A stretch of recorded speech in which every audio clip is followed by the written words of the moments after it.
বছর ধরে আপনি আমার টাকা দিচ্ছেন না, তাও আমি আপনার কিছু বলিনি, আমি বাড়ি যেতে পারছি না। তারপরে আপনি আমার এরকম করে একটা বদনাম দিলেন। আমি স্কুটি কিনেছি নাকি আপনি? চুপ করো। মোর জ্বালা। আরে আমি কি কইছি তুমি স্কুটি লইছো? আমি কইছি দেখছো কি না? আব্বা আব্বা আমি বুঝবার পারছি কেডা লইছে। কিনা নিয়েছে? মজনু লইছে। গতকাল কেউ আমারে কইছে ও আমার স্কুটি গায়েব করে লাইব।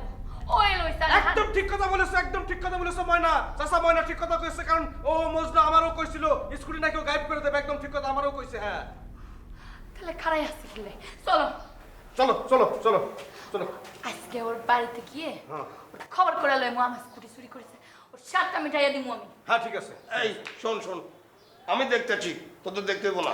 আব্বা তুমি কিছু করবার পারবা না, আমারে দেখতে দাও, আমি সব ঠিক করতেছি।